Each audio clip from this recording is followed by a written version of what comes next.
Comece o dia bem informado com a equipe de jornalismo da Verde Vale FM. No ar, Jornal Verde Vale. 6h35. Olá, muito bom dia para você. Hoje, quarta-feira, 28 de fevereiro do ano de 2024. Estamos de volta trazendo para você mais uma edição do Jornal Verde Vale. Comigo aqui na bancada, Daliana Oliveira. Muito bom dia. Muito bom dia para você, Wesley. Bom dia para você também que está em casa, no trabalho, no carro, acompanhando o Jornal Verde Vale dessa quarta-feira. Agora são 6h35. Agora você confere os destaques das últimas 24 horas. Jornal Verde Vale. Dengue. Empresa Takeda firma parceria para aumentar a produção de vacinas. Eleição 2024. Anatel terá sistema 2.0 para tirar fake news das redes. Justiça reconhece gratuidade em serviços cartorários das casas a custo zero. Servidores administrativos da educação entram em greve em Goiânia. Goiás, grupo de empresários é investigado por sonegar 150 milhões de reais. Multas eleitorais podem ser pagas com Pix, boleto ou cartão de crédito. TSE regulamenta a inteligência artificial nas eleições municipais. Operação Intruso. Polícia Federal investiga a invasão de sistemas da Receita Federal. Seleção brasileira vai enfrentar os Estados Unidos no dia 12 de junho. Os detalhes destas e outras notícias você vai conferir a partir de agora, aqui no Jornal Verde Vale. A notícia em primeira mão. Jornal Verde Vale. Jornal Verde Vale. Verde Vale. Notícias do Brasil. 6h36. Uma ótima manhã de quarta-feira para você. Sejam todos bem-vindos e bem-vindas a mais uma edição do Jornal Verde Vale. O laboratório japonês Takeda informou nesta terça-feira que vai aumentar a produção da vacina contra a dengue através de uma parceria com uma fabricante indiana de vacinas, a Biological E.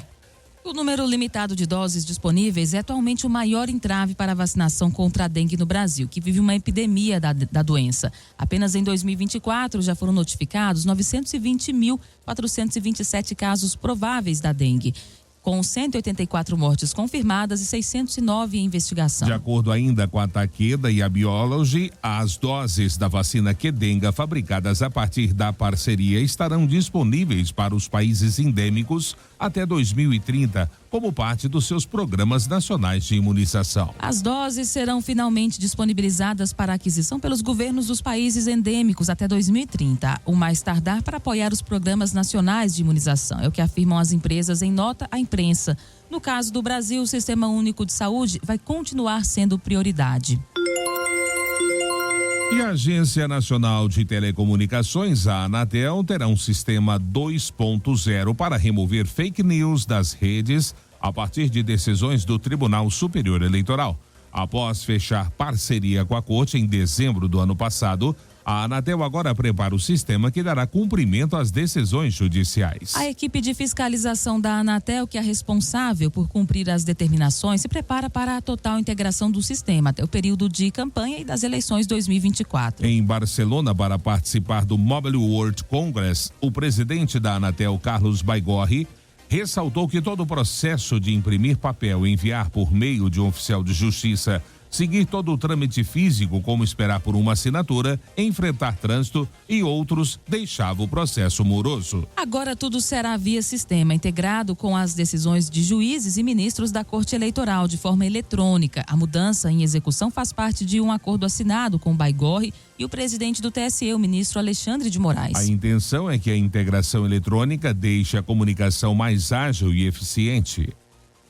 Em 2022, por exemplo, o TSE aprovou uma resolução prevendo que assim que comunicadas pela Justiça Eleitoral, as plataformas fizessem imediata remoção das URLs, URIs e URNs consideradas irregulares, sob pena de R$100 mil por hora, após a determinação de retirada da desinformação das redes. O prazo máximo, às vésperas das eleições, era de 1 hora. 6h39, o Tribunal Superior Eleitoral regulamenta agora a inteligência artificial para as eleições municipais deste ano. Quem traz os detalhes dessa matéria é Alain Barbosa. Tribunal Superior Eleitoral começou nesta terça-feira a definir as regras para as eleições municipais deste ano. Na prática, a Corte detalha o que está nas leis aprovadas pelo Congresso Nacional. E o prazo para isso vai até o dia 5 de março de cada ano eleitoral. Entre os itens da pauta estão pesquisas e propaganda, prestação de contas e o calendário eleitoral. Ficou decidido que o transporte municipal no dia das eleições será gratuito e o recadastramento biométrico de eleitores que não utilizaram o meio de identificação nos últimos 10 anos. O TSE também aprovou resolução regulamentando o uso de inteligência artificial nas peças publicitárias, como relatou a ministra Carmen Lúcia.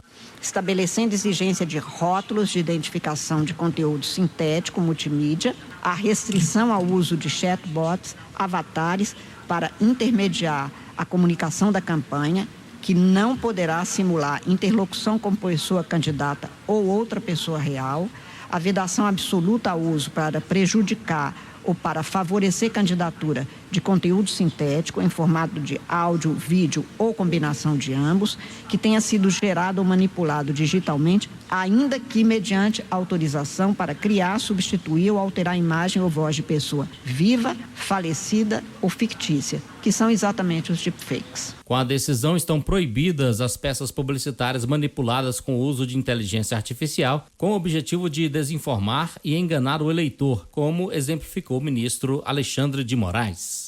As fake news e as milícias digitais anabolizadas pela inteligência artificial. Nós já vimos o que ocorreu, em parte, nas eleições da Argentina, e um vídeo transformando uma fala em um outro tipo de assunto, mas com a perfeição, inclusive labial, dos movimentos labiais, pode acarretar um problema gigantesco. Pode até mudar o resultado das eleições. Por isso a importância de caracterizar isso, como fez Vossa Excelência, abuso de utilização dos meios de comunicação. No total, o TSE discute 12 resoluções para as eleições municipais deste ano. As propostas contaram com audiências públicas e contribuições de especialistas. Agência Rádio Web, produção e reportagem, Alain Barbosa. Jornal Verde Vale. Notícias de Goiás.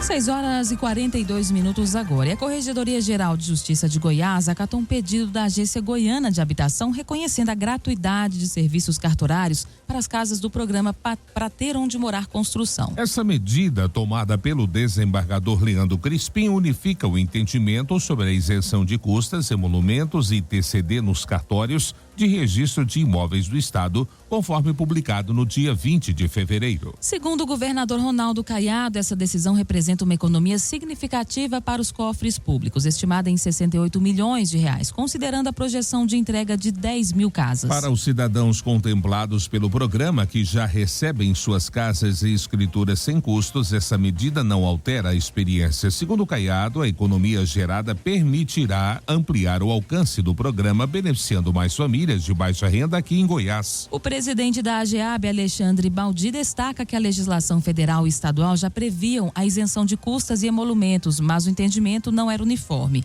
Por isso, o recurso à justiça foi necessário para garantir a padronização do processo em outubro de 2023. Até o momento, a economia já alcançada é significativa, totalizando cerca de 7 milhões e meio de reais, referente às mais de 1.000 unidades habitacionais já entregues pelo programa. Os funcionários administrativos da Rede Municipal de Educação de Goiânia entraram em greve nesta terça-feira. Segundo o Sindicato de Trabalhadores da Educação de Goiás, o Sintego, após 3 meses da última reunião, a Prefeitura não efetivou a nova proposta de plano de carreira para a categoria. No dia 14 de novembro, ainda no ano passado, a Prefeitura de Goiânia se comprometeu a encaminhar à Câmara Municipal, até o dia 15 de fevereiro deste ano, o novo plano de carreira para os funcionários da pasta, conforme conciliação realizada pelo Tribunal de Justiça. De acordo com o Sintego, não foi feita uma proposta. De acordo com a nota enviada pelo sindicato, os trabalhadores da educação recebem os menores salários da Prefeitura de Goiânia e pedem socorro, é o que diz a nota. E ainda segundo essa nota, o objetivo da paralisação é a criação de um novo plano de carreira. Segundo o sindicato, a greve foi definida em uma assembleia da categoria e o motivo seria a falta de movimentação da Prefeitura de Goiânia para a apresentação dessa proposta. E na maior operação já realizada pelo Fisco e a Delegacia Estadual de Repressão a Crimes contra a Ordem Tributária, mais de 250 agentes cumpriram nesta terça-feira 23 mandados de busca e apreensão e outros 7 de prisão contra um grupo de empresários suspeito de sonegar até 150 milhões de reais em impostos. Os investigados atuam no ramo de produtos elétricos. Os empresários que revendiam produtos elétricos após vencerem licitações eram investigados há 4 meses pela Gerência de Inteligência Fiscal da Secretaria da Economia, pelo qual foi apurado os verdadeiros donos das empresas usavam nomes de outras pessoas para ocultar o patrimônio e sonegar impostos. A fraude, como dissemos, pode chegar aos 250 milhões de reais. A fraude já constatada deixou um prejuízo de 150 milhões aos cofres do Estado com a sonegação, mas esse valor, acreditam os investigadores, deve chegar a 250 milhões de reais. Além dos mandados de prisão e a busca e a apreensão cumpridos ontem, a Polícia Civil e a Secretaria da Economia conseguiram na Justiça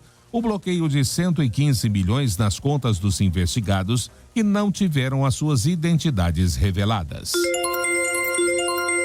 E um aplicativo oferta mais de 10 mil vagas de emprego em 10 meses. Quem fala sobre esse aplicativo é Juliana Carnevale. Desde o lançamento em novembro de 2023, o aplicativo Minha Vaga, uma iniciativa do governo de Goiás, tem se destacado como uma poderosa ferramenta de conexão entre empregadores e trabalhadores. O aplicativo disponibilizou um total de 10.359 vagas de emprego, principalmente nos setores de comércio e serviços, com 823 empresas cadastradas em 34 municípios goianos. O aplicativo possui 10.475 trabalhadores cadastrados. Para utilizar o Minha Vaga, basta baixar o aplicativo gratuitamente nas lojas iOS e Android. Já as empresas interessadas em ofertar vagas de emprego precisam acessar o site redeindica.go.gov.br e fazer o cadastro. Na plataforma é possível ter acesso às candidaturas, currículos e contatos dos candidatos. Ainda é obrigatório informar o encerramento da vaga, seja por preenchimento ou desistência, para que o CNPJ continue liberado no sistema. De Goiânia, Juliana Carnevale, da agência Cora de Notícias. Jornal Verde Vale. Esportes. 6h47, a Federação Goiana de Futebol anunciou uma mudança no horário da partida de ida entre Goiânia e Goiás pelas quartas de final do Campeonato Goiano.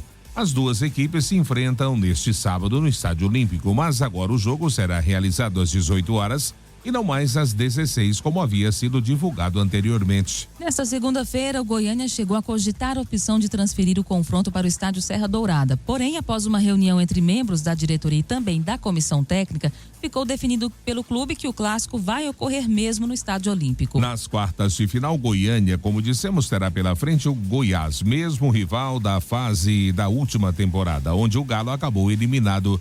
Neste ano, o time alvinegro busca uma sorte melhor contra o rival esmeraldino.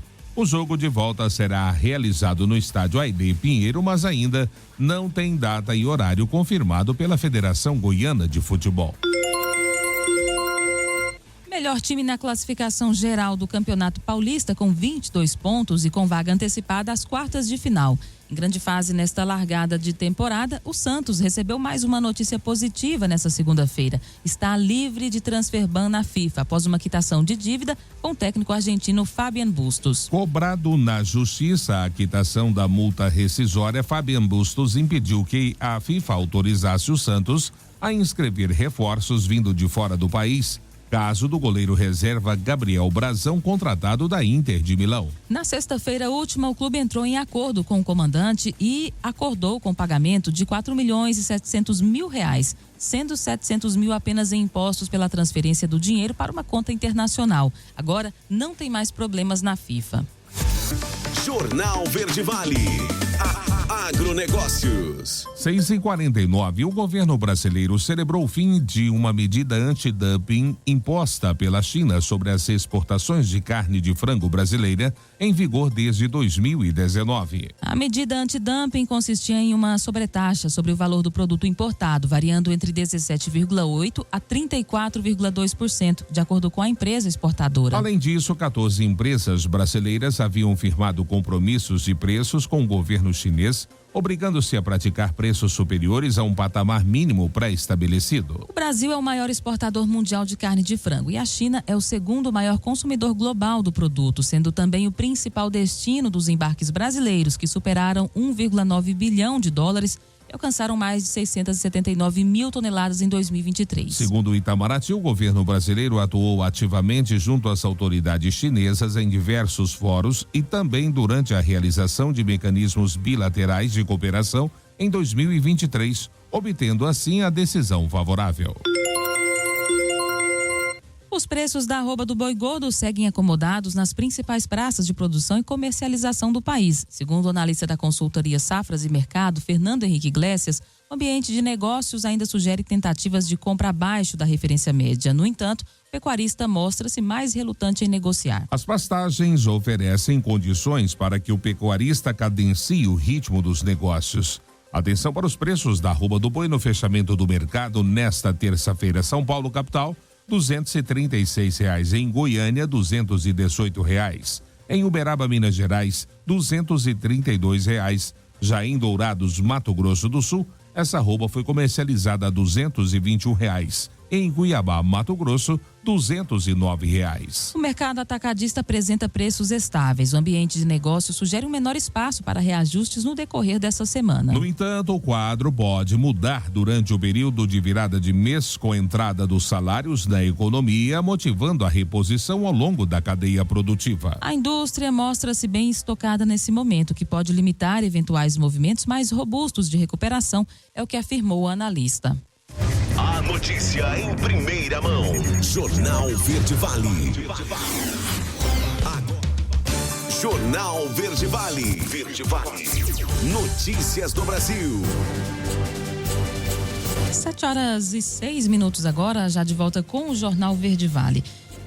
A Polícia Federal deflagrou na manhã de ontem a Operação Intruso, visando combater a invasão de sistemas da Receita Federal. Foi cumprido um mandado de busca e apreensão na cidade de Rio Branco, Acre, expedido pela 2ª Vara Federal Civil e Criminal da Seção Judiciária da capital do estado. O investigado, Daliana, utilizava técnicas sofisticadas para obter credenciais de servidores e empregados e invadir os sistemas da Receita Federal. Se confirmados os crimes, o investigado poderá responder pelo delito de invasão de dispositivo informático qualificada, além de outros crimes correlatos. As investigações continuam para comprovar a participação desse e de outros suspeitos que têm atuação criminosa na internet.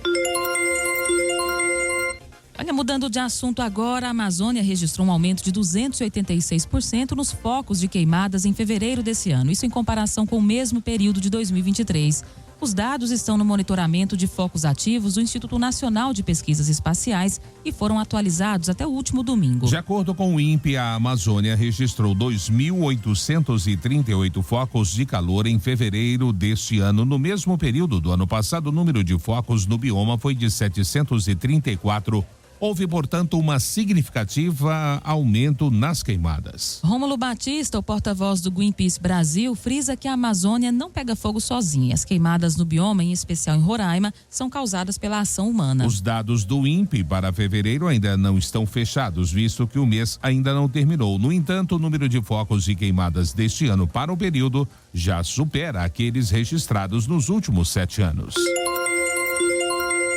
Imposto de renda. Mudança na tabela pode afetar os MEIs. Os detalhes com Rafael Ferri. Os microempreendedores individuais têm até o último dia do mês de maio para fazer a declaração anual do Simples Nacional. Na declaração é preciso informar os ganhos obtidos em 2023, como vendas e prestações de serviços. O faturamento anual deve ser no máximo de R$81 mil ou proporcional ao mês de abertura da empresa. Para este ano, uma importante mudança acontece na declaração dos MEIs. Aqueles que estiverem inadimplentes com o documento de arrecadação do Simples, documento responsável pelo recolhimento de tributos federais, estaduais e municipais, serão excluídos do Simples Nacional e entrarão em outro regime tributário. Para Johnny Mendes, professor da ESEG, faculdade do Grupo Etapa e especialista em mercado de capitais e finanças corporativas, economia comportamental e pagamentos digitais, caso isso aconteça, o microempreendedor individual terá de pagar valores superiores ao Simples e isso irá aumentar os seus custos. O ideal é que o MEI ele volte a ser simples, né? Solicite o simples, para isso ele tem que liquidar suas dívidas junto ao DAS. Caso contrário,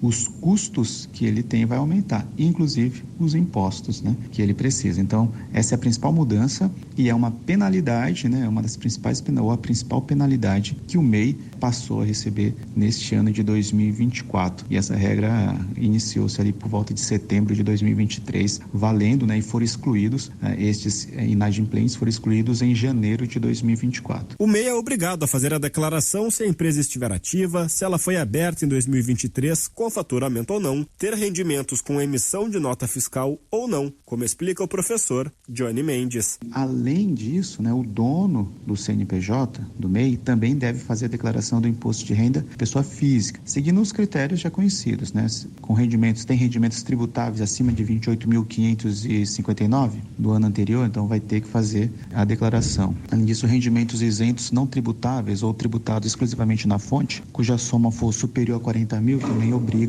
a fazer a declaração de imposto de renda, né? E quem tinha até 31 de dezembro de 2023 a posse ou propriedade de bens ou direitos, inclusive terra nua de valor total superior a 300 mil, também é obrigado a fazer a declaração do imposto de renda, né? Entre janeiro e agosto de 2023, o Brasil viu o surgimento de mais de 2,7 milhões de novas empresas, contribuindo para um total de quase 22 milhões de empresas ativas em todo o território nacional. Desse montante, uma expressiva parcela de 93,7% corresponde a microempresas ou empresas de pequeno porte. Agência Rádio Web, produção e reportagem, Rafael Ferri. Jornal Verde Vale. Notícias de Goiás. 7h11 e o Instituto Municipal de Assistência à Saúde dos Servidores de Goiânia apresentou um rombo milionário nas suas contas. Segundo o levantamento realizado pela Universidade Federal de Goiás, entregue à Prefeitura da capital, entre 2020 e 2022, a receita arrecadada foi de 472,1 milhões de reais. E já as despesas com a rede credenciada somaram 540 milhões e 500 mil reais. O déficit, portanto, foi de 68,3 milhões no período. Já entre janeiro e setembro de 2023, a média mensal arrecadada foi de 16 milhões de reais para uma despesa de 20 milhões e 200 mil reais. Um déficit médio de 4 milhões e 200 mil reais.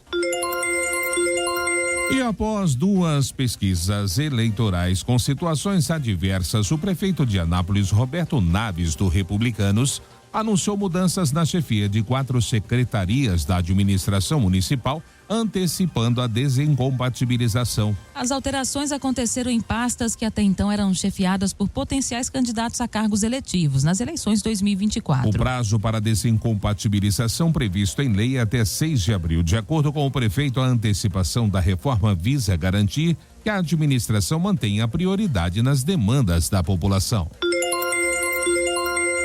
As cooperativas de crédito em Goiás somaram mais de 33 bilhões de reais em ativos no terceiro trimestre de 2023, segundo o último dado da Confederação Brasileira de Cooperativas de Crédito, a Confebras. Isso representa um crescimento de 23,5% em relação ao total de ativos no mesmo período de 2022, quando somavam 26,7 bilhões. Os depósitos totais somaram 21 bilhões e meio no terceiro trimestre do ano passado, um crescimento de 19,7%. E já a carteira de crédito nas cooperativas de crédito em Goiás somava 19,7 bilhões de reais, um aumento de 11,4% em relação a 2022. O número de cooperados chegou a 494.500. Trata-se de um aumento de 17,1% em relação ao mesmo período de 2022. E o estado de Goiás abre editais para incentivo a projetos de mulheres na ciência. Quem traz essa boa notícia é Leandra Matos. O governo de Goiás abriu 2 editais com previsão de 2 milhões de reais para o incentivo e a promoção de projetos que fortaleçam a participação de meninas e mulheres nas áreas de ciências exatas, engenharias e computação. Podem participar do chamamento pesquisadoras vinculadas à instituição de ensino superior ou instituição de ciência, tecnologia e inovação no estado. Os editais têm o objetivo de garantir equidade de gênero e encorajar meninas e mulheres a seguirem carreiras nestas áreas, ainda muito masculinizadas. Os documentos completos podem ser acessados no site goiás.gov.br/FAPEG. O prazo para submissão dos projetos nos 2 editais é de até às 17 horas do dia 29 de março. Dados da Unesco mostram que no mundo a presença das mulheres na pesquisa é, em média, 33%, e elas são somente 35% de todos os estudantes das áreas de tecnologia, ciências exatas, engenharias e computação. De Goiânia, Leandra Matos, da Agência Cora de Notícias. Jornal Verde Vale. Agronegócios.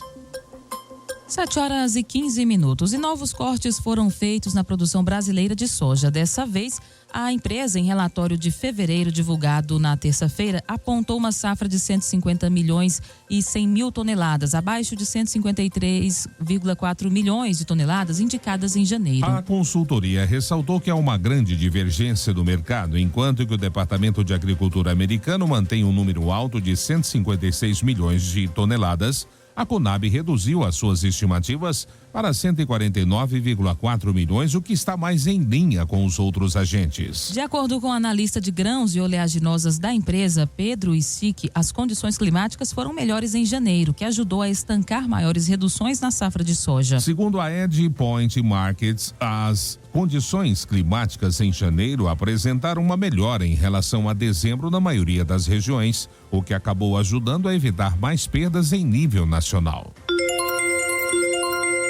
E o parecer do Ministério Público Federal sobre Eldorado Celulose pode afetar o agronegócio. Breno Zonta é quem explica essa história. Parecer do último mês de janeiro do Ministério Público Federal sobre a compra da empresa brasileira Eldorado Celulose pela estrangeira Paper Excellence pode afastar o investimento estrangeiro do Brasil e prejudicar o agronegócio, que representa cerca de 1/3 do produto interno bruto do país. Essa é a avaliação do professor titular de Direito Econômico da Universidade de São Paulo, Gilberto Bercovitch.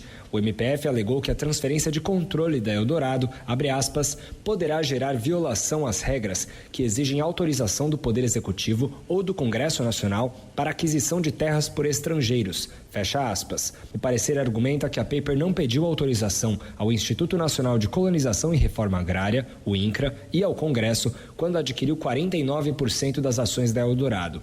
Bercovitch admite discutir a necessidade de autorização quando se assume o controle da empresa, de acordo com a Lei 5709, mas entende que a interpretação de que todo o negócio deva ser anulado, como indica o parecer, seja inédita e exagerada. Se você começar a questionar, como eles estão questionando, que qualquer participação estrangeira em uma empresa brasileira seja motivo de exigir autorização para aquisição ou arrendamento de terras, você praticamente inviabiliza o agronegócio no Brasil, tendo em vista que a imensa maioria das empresas e dos grupos que atuam no setor do agronegócio no Brasil tem participação de capital estrangeiro.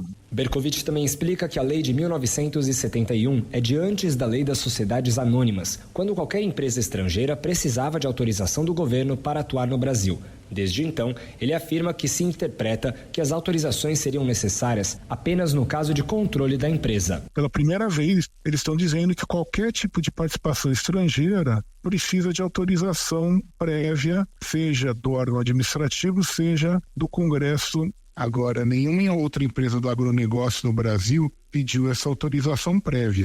Então, o que o INCRA e o Ministério Público Federal vão fazer? Vão anular todos os negócios, as estruturas societárias do agronegócio no Brasil? Representantes da indústria, mineração e agronegócio já se manifestaram sobre a questão. Entidades desses setores temem que as limitações afetem a competitividade e o desenvolvimento do país, além de promoverem um cenário de insegurança para os negócios. Agência Rádio Web, produção e reportagem, Breno Zonta. Jornal Verde Vale. Esportes. 7h18 agora. Voltamos então falando de esportes. O Grêmio decidiu escalar uma equipe repleta de reservas para encarar o São Luís em Juí nesta quarta-feira, na decisão da Recopa Gaúcha. Nem o técnico Renato Gaúcho viajou para a cidade do interior do Rio Grande do Sul. Dessa forma, o treinador vai ficar em Porto Alegre para trabalhar com titulares visando aos confrontos pelo estadual, enquanto o auxiliar Alexandre Mendes ficará à beira do campo com o time alternativo. A ideia da comissão técnica é aprimorar o entrosamento do time titular, uma vez que não há uma rodada do Campeonato Gaúcho no meio de semana. Na manhã desta terça-feira, o Grêmio fez o último trabalho antes de viajar para Ijuí, o que ocorreu na tarde de ontem. Apesar de contar com uma equipe alternativa, o Grêmio não deve contar com Diego Costa, reforço que ainda não estreou pelo Imortal. Ele está sendo preparado para fazer o seu primeiro jogo contra o Guarani de Bagé, no próximo sábado, pelo Gauchão. Por outro lado, o lateral esquerdo Mike pode entrar em campo pela primeira vez. E a Globo e os clubes que estão no bloco Libra seguem conversas adiantadas para a venda dos direitos de transmissão de futebol. Na mesa, a emissora carioca já prometeu adiantar 650 milhões de reais pela assinatura do contrato. No entanto, o Corinthians ainda trava a negociação. Afinal, o Timão sinalizou que quer ouvir a proposta da Liga Forte União. A agremiação quer conversar, pois terá um valor mínimo garantido e também conseguir o empréstimo feito pela XP. Neste caso, o custo do empréstimo será descontado na diferença do Timão. Assim, com essa novidade, pode ser que o Corinthians deixe a Libra e os valores mudariam consideravelmente. O Santos tem movimentação parecida à feita pelo Timão neste momento. A Globo, aliás, pretende adiantar 650 milhões de reais ao clubes do bloco econômico da Libra. O valor corresponde, afinal, a 10% do acordo, que é de 5 anos para direitos de transmissão, entre 2025 e 2029. O valor encaminhado é de 1,3 bilhão de reais por ano. Portanto, 6,5 bilhões de reais em todo o contrato. A divisão dos valores, aliás, seria de 3% para clubes da Série B, ou seja, 19,5 milhões de reais. Os 97% restantes seriam divididos igualmente para Flamengo, Palmeiras, Corinthians, São Paulo, Red Bull, Bragantino, Grêmio, Atlético Mineiro, Bahia, Vitória e Santos. E é considerado a final que todos estejam na Série A em 2025. Jornal Verde Vale. Notícias do Brasil. 7h21. O Ministério da Saúde anunciou o Dia D Nacional para combater a dengue. A matéria é com Diego Brião. Para enfrentar a expansão da circulação da dengue no Brasil, o Ministério da Saúde anunciou a realização do Dia D de combate ao mosquito Aedes aegypti, que transmite esta doença. O objetivo da pasta é realizar uma mobilização nacional no próximo sábado, envolvendo o governo federal, estados, municípios e sociedade, para reforçar as ações de prevenção e eliminação dos focos do inseto. O tema da campanha é 10 minutos contra a dengue. A ministra da Saúde, Nízia Trindade, dimensiona esta mobilização. No governo federal, ainda que essa pauta nesse momento esteja concentrada na saúde, nós temos não só ação com a educação, mas também toda uma discussão com os outros ministérios para enfrentar essa doença de determinação social a médio e longo prazo, né? E nesse sentido também o acompanhamento diário, posso dizer, do presidente Lula. Então é uma ação que está sendo coordenada pelo Ministério da Saúde, mas que está sendo vista com ponto de atenção por todo o governo federal. Ainda de acordo com o que informa o Ministério da Saúde, entre as ações estratégicas coordenadas pela pasta está a ampliação para 1 bilhão e 500 milhões de reais os recursos para emergências, como o enfrentamento da dengue. No ano passado, o órgão já havia reservado 256 milhões de reais para esta finalidade. A secretária de Vigilância em Saúde e Ambiente do Ministério da Saúde, Etel Maciel, salienta o panorama diferente da dengue no Brasil neste ano. Nós ultrapassamos, nem fechamos fevereiro, né? Mas aí nos primeiros 2 meses do ano, nós ultrapassamos em muito o pico de 2023. Nós antecipamos a curva. Não sabemos ainda, e estamos monitorando os dados, se vai haver uma descida agora, se essa descida vai ser sustentada, se ela vai ser tão rápida como a subida. Então, há uma condição atípica dos anos anteriores que nós já enfrentamos a dengue, mas nós temos temos essa mudança importante de antecipação e de subida muito rápida dessa nossa curva. Conforme o Ministério da Saúde, o aumento no número de casos neste período do ano não era esperado, considerando as tendências históricas que indicam o pico das epidemias entre os meses de março e abril. Desde o início deste ano, foram notificados cerca de 973 mil casos suspeitos de dengue no país, principalmente nas regiões Sul, Sudeste e Centro-Oeste. Segundo apontam dados do governo federal, foram confirmados 195 óbitos em decorrência de dengue até agora. Outras 672 mortes estão em investigação. A Agência Rádio Web, com informações de Brasília, Diego Brião. 7h24, agora o último intervalo do Jornal Verde Vale desta quarta-feira. Chuvas devem diminuir e tardes serão mais quentes nos próximos dias em Goiás, é o que diz a Cimego. A CNA inicia debates regionais para reunir propostas para o Plano Safra 24-25. E claro, espaço para as nossas notícias locais com ele, J. Pereira. Não saia daí, a gente volta já, trazendo tudo em detalhes para você. Jornal Verde Vale. Jornal Verde Vale. Verde Vale. Notícias do Brasil. 7h34, já de volta com o último bloco do Jornal Verde Vale desta quarta-feira, aqui pela Verde Vale FM, uma emissora do Sistema Verde Vale de Comunicação. Olha, os eleitores têm até o dia 8 de maio para quitar débitos com a Justiça Eleitoral. A regularização serve, por exemplo, para quem faltou e não justificou a ausência às urnas em uma eleição passada ou deixou de comparecer aos trabalhos eleitorais. O Tribunal Superior Eleitoral disponibiliza 3 formas para o pagamento de multas eleitorais: Pix, boleto, guia de recolhimento da União e cartão de crédito. No dia seguinte, 9 de maio, o cadastro eleitoral é fechado e só reabre após as eleições de outubro. Para votar e ter acesso a serviços como tirar o CPF ou renovar o passaporte, o eleitor precisa estar em dia com a Justiça Eleitoral. A inscrição do eleitor que não votar em 3 eleições consecutivas ou não pagar a multa ou não se justificar no prazo legal é cancelada. Para descobrir se a dívida em aberto, o eleitor pode consultar a situação eleitoral no site do TSE na opção Serviços. Ao acessar o portal, é preciso informar o nome, o número do título ou CPF, data de nascimento, nome da mãe e do pai e depois apertar consultar. Se não houver pendências no nome do eleitor, a situação eleitoral estará descrita como regular.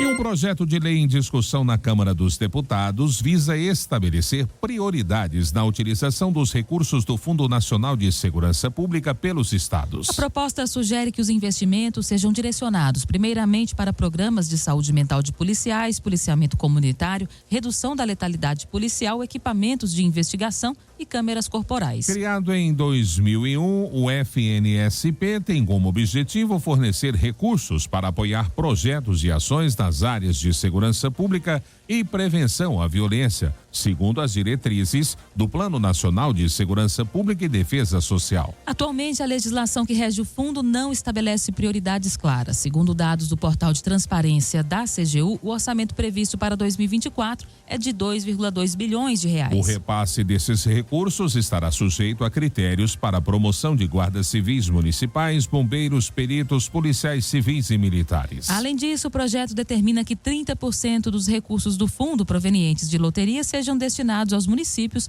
para programas de prevenção à violência e ao crime. 7h37, FPM, prefeituras recebem um total de 3,8 bilhões de reais no terceiro decêndio. O repasse acontece nesta quinta-feira.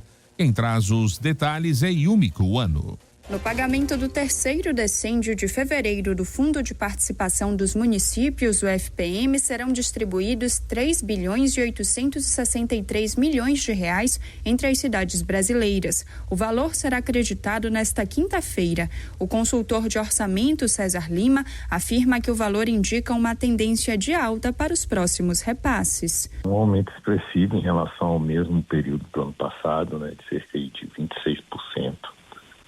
Não foi maior do que o terceiro decêndio de janeiro, que foi um valor bem expressivo aí, mas também tínhamos aí as vendas de Natal, início de ano, essas coisas, mas daí está com um crescimento bem expressivo em relação ao... O motivo para esse aumento é a alta também na arrecadação, já que os recursos do FPM vêm dos impostos arrecadados pelo governo federal e distribuídos entre os municípios conforme a população. O cálculo dos valores de cada um é feito pelo Tribunal de Contas da União com base na quantidade de habitantes de cada cidade e na renda per capita de cada estado. O Nordeste é a região que recebe a maior parcela neste decêndio para as cidades do interior, 1,1 bilhão de reais. Em seguida vem o Sudeste com pouco mais de 1 bilhão de reais, o Sul com 627 milhões, o Centro-Oeste com 237 e o Norte com 235 milhões de reais. As prefeituras recebem os recursos referentes ao FPM 3 vezes por mês, nos dias 10, 20 e 30. Reportagem Yumikuano. Jornal Verde Vale. Notícias de Goiás. 7h39. E 2 municípios goianos figuram na lista das 10 cidades brasileiras mais ágeis para a abertura de novos negócios ao final do terceiro quadrimestre de 2023, segundo dados do mapa de empresas divulgado pelo governo federal. Anápolis ocupa o topo da lista, com empresas abertas em 17 minutos. Porangatu aparece em 7º lugar, com um tempo de 2 horas e 35 minutos. Goiânia, por sua vez, figura entre as capitais cujos novos negócios são formalizados em até 12 horas ao final do terceiro trimestre do ano passado. De acordo com o levantamento, o tempo médio registrado ao final do terceiro quadrimestre de 2023 para a abertura de empresas no Brasil é de 1 dia e 3 horas. E Anápolis lidera o número de mortes causadas pela dengue em Goiás. O município saltou de 1 para 5 óbitos, conforme a atualização ontem do boletim da Secretaria de Estado da Saúde. O dado acende um alerta para a população, visto que a vacinação ainda alcança apenas a faixa etária de 10 e 11 anos. Já a incidência de casos em Anápolis totalizou 1.489. No total, são 13 mortes confirmadas, divididas entre 6 cidades apenas. E o governo goiano ficou em primeiro lugar na utilização dos recursos da Lei Paulo Gustavo no Centro-Oeste e em terceiro lugar no Brasil. Dados do governo federal mostram que a Secretaria de Cultura utilizou 77,89% dos 50 milhões e 400 mil reais destinados ao audiovisual e 55,29% de 18 milhões e 100 mil reais de outras áreas. A média nacional foi de 15%. E as chuvas devem diminuir em várias regiões de Goiás nos próximos dias, segundo previsão feita pelo Centro de Informações Meteorológicas e Hidrológicas do Estado. Consequentemente, o tempo deve ficar mais quente e seco também. Segundo o CIMEGO, a diminuição das chuvas deve acontecer por conta de um bloqueio atmosférico que vai dificultar a formação de nuvens de chuvas nas regiões norte, oeste, leste e central do estado. Por conta disso, as temperaturas devem subir e a umidade relativa do ar cair no período da tarde. Para Goiânia, por exemplo, a previsão é de predomínio de sol, temperatura máxima de até 32 graus e umidade relativa do ar variando entre 40% e 90%. Beneficiários do IPASGO passam a ter descontos na compra de medicamentos. Saiba como funciona esse desconto com Juliana Carnevale. Beneficiários do IPASGO Saúde agora têm desconto de até 70% em medicamentos adquiridos nas drogarias Pacheco, São Paulo, Drogazil e Droga Raia. As parcerias fazem parte de uma série de avanços que visa aumentar o nível de satisfação dos quase 600 mil servidores públicos e de familiares deles que hoje são assistidos pelo plano. Para usufruir do benefício, basta informar o número do CPF durante as compras em lojas físicas. Pelo site ou aplicativo, é necessário ativar o convênio. A partir daí, os descontos serão aplicados automaticamente. As reduções nos preços variam de 10% a 70%, conforme o tipo de medicação e se os remédios são de marca ou genéricos. O convênio firmado pelo IPASGO Saúde tem abrangência nacional, inclusive para compras online, com serviço de entrega em todos os municípios goianos. Ao todo, a parceria abarca mais de 4.200 lojas físicas nos 25 estados e no Distrito Federal. Em Goiás, os beneficiários do IPASGO Saúde podem comprar em 136 unidades localizadas, além de Goiânia, em 21 cidades que podem ser conferidas no site agência coradenoticias.go.gov.br. De Goiânia, Juliana Carnevale, da agência Cora de Notícias. Jornal Verde Vale. Esportes. 7h43 e a Federação de Futebol dos Estados Unidos anunciou na noite desta terça-feira que a sua seleção principal masculina fará um amistoso contra o Brasil no dia 12 de junho no estádio Camping World Stadium em Orlando, na Flórida. Esse jogo será antes da realização da Copa América 2024. O Brasil estreia na Copa América 2024 no dia 24 de junho contra a Costa Rica ou Honduras, ainda a ser definido. O segundo compromisso pela fase de grupos será contra o Paraguai no dia 28 e o terceiro contra a Colômbia, marcado para o dia 2 de julho. Antes disso, a seleção brasileira terá outros 2 amistosos na data FIFA de março. O primeiro será contra a Inglaterra no dia 23 em Wembley. E o segundo será contra a Espanha no dia 26 no estádio Santiago Bernabéu. O técnico Dorival Júnior divulga a sua primeira lista de convocados nesta sexta-feira, justamente para esses amistosos contra a Inglaterra e Espanha. E o volante Gerson passará por um procedimento cirúrgico nesta próxima sexta-feira. O Flamengo anunciou isso na tarde de ontem. Gerson apresentou fortes dores abdominais no último dia 18, quando foi internado em um hospital na zona oeste do Rio de Janeiro. Após ser medicado e passar por 9 exames, os médicos decidiram pela cirurgia no fim da semana passada. Capitão do Flamengo com Tite, Gerson desfalcou o time nas vitórias por 4-0 sobre Boa Vista e 2-0 diante do Fluminense nas 2 últimas rodadas do Campeonato Carioca. Jornal Verde Vale.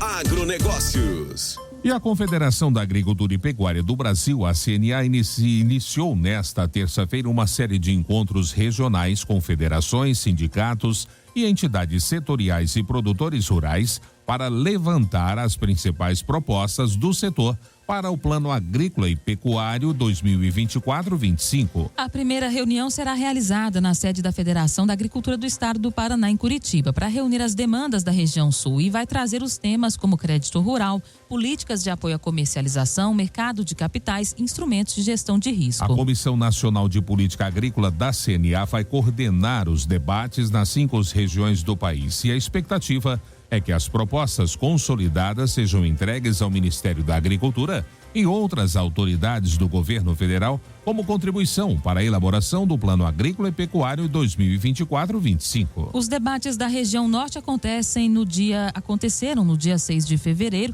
em Porto Velho e da região centro-oeste no dia 8 em Campo Grande. O encontro da região nordeste será em Teixeira de Freitas. As demandas da região sudeste serão levantadas em São Paulo e do Mato Piba em Balsas, no Maranhão. As datas ainda serão divulgadas.